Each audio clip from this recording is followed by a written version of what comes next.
This is the second video analyzing the power armor. This time, we'll examine its power source, focusing mainly on the small fusion reactor Adeptus. We will see the reasons why it seems to be the ideal way to produce energy for the Space Marines. If you prefer to watch the previous episode, where we analyzed the black carapace and the servo motors as a form of muscular tissue, check our channel. With that being said, let us continue.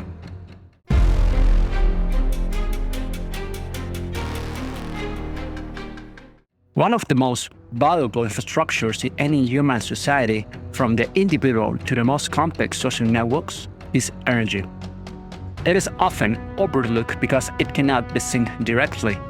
We only perceive the changes it creates, and so, in many cases, it is assumed to be always there. Unfortunately, this is not the case. Change does not happen on its own. Energy is always present, but it must be transformed into useful forms, from hydraulic energy through turbines to gravitational potential energy stored when we lift masses to solar motors, this is EM energy, and finally, atomic energy. Energy is there. We must convert it into something useful for us and our processes. But where does our need for energy come from? Reality itself to accept changes in any state, for example, the temperature of a room, the speed of an object, its trajectory, and so on, requires energy. If you have a room in thermodynamic equilibrium, altering where cooling or heating requires energy through heat exchange. Notice this also applies to our own bodies since we can control our temperature. If you want to accelerate plasma using magnetic fields, you must take it from rest to certain speed, changing its kinetic energy through acceleration. Jumping, running, lifting, everything requires a change of state and therefore requires energy. Energy consumption is basically omnipresent, as it is necessary for any change in a system. Humanity constantly interacts with near and future goals, and this modifies the environment considerably, requiring huge amount of energy. Changing the environment is not just about building cities. It could mean pushing an opponent, carrying them, moving them out of the way, offending against them. Everything requires energy. The need for energy is so ingrained that no highly developed society exists without large-scale energy generation and consumption. Energy shapes the destiny of societies and therefore of the individuals. How does this apply to a Space Marine? Space Marines carry immense weight. Half a ton is not unusual once you wear the armor. Moving such mass requires enormous energy. Their combat requires fast, precise, and powerful movements, extraordinary feats like extremely high jumps, close combat with massive foes, and more. At the same time, their armor requires energy for its servo motors, helmet systems, jump packs, communications, mecha, and plasma devices. The energy demand is staggering.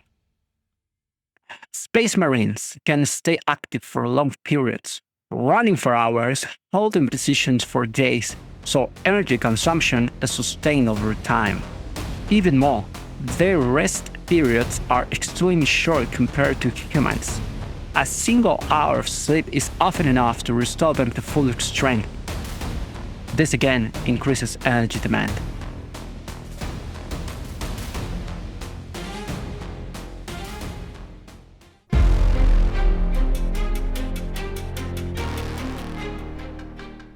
Humanity's current energy sources would not be viable to sustain such requirements due to both power output and weight constraints.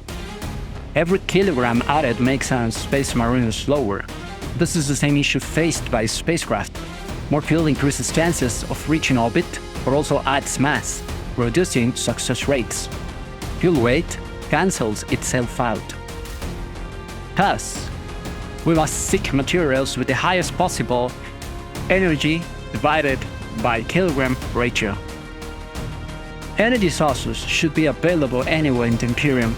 It makes no sense to rely on hydrocarbons in distant exoplanets, and even if available, they do not maximize the energy kilogram ratio.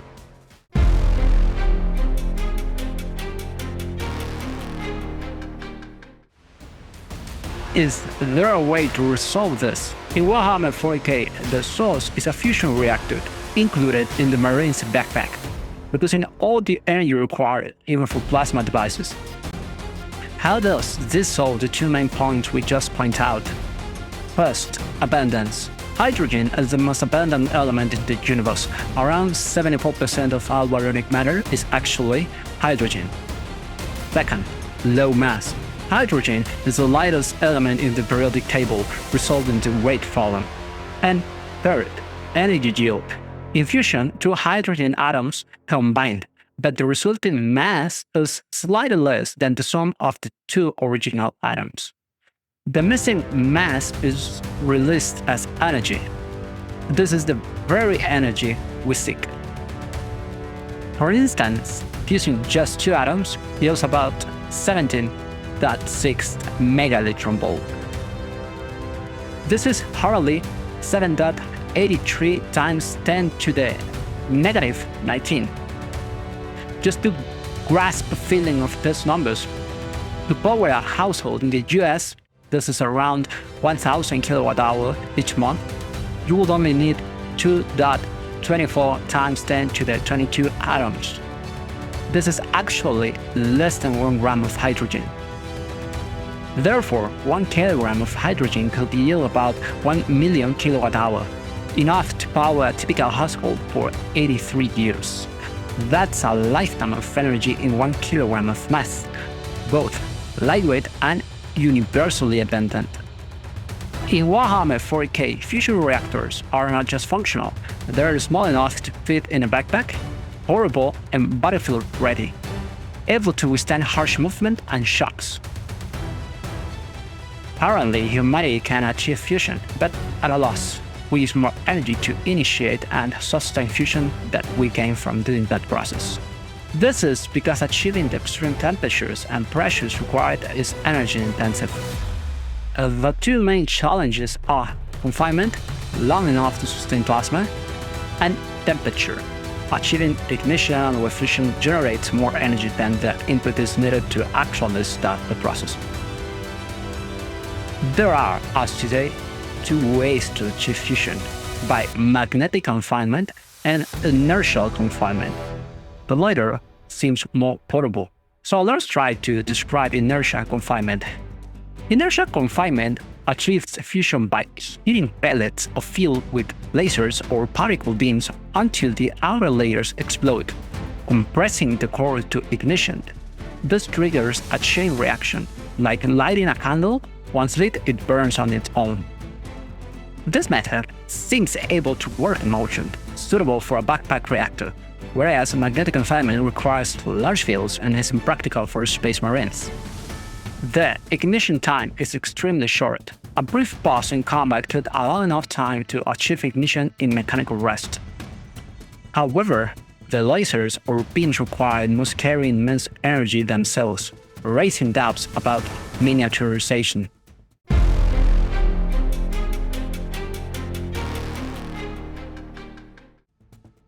Having said all of the above, we now arrive at the section where we can compare technologies. First, where we would place fusion on the scale of application, knowing the vast amount of energy it generates and how hungry for energy humanity truly is.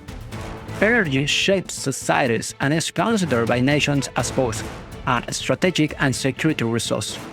At the same time, energy opens the door to greater technological possibilities in other areas.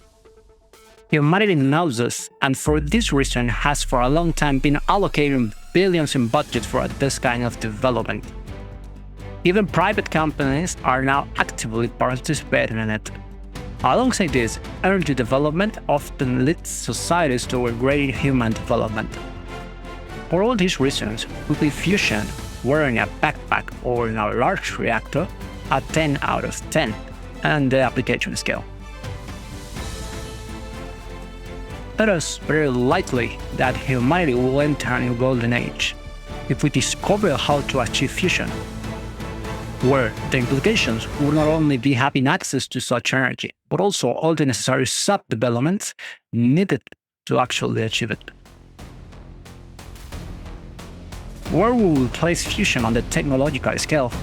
On the technological scale, I will give fusion a 9 out of 10, because it is a conceivable technology. We already know some paths to follow and dead ends. And at the same time, we know what must be still solved to move forward. Once again, fusion today feels like the future, and probably it is. But it is grounded in our current understanding of physics, which we know still has many unresolved aspects. Furthermore, it stems from concepts that are rooted in our current technological state. I would like to mention some relevant details.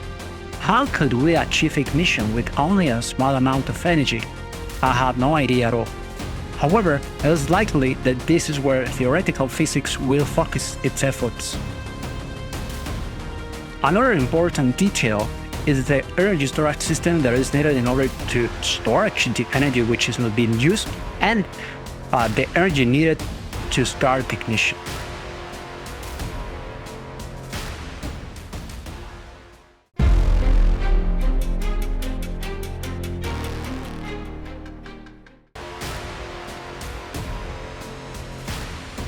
And with this, we came to the end of the video. The video is complex, long, and perhaps heavy to see and watch. But not only that, it is likely to contain mistakes and details that might be improved or disproved in the future. Judge it according to my current level of knowledge, as well as the present state of physical science.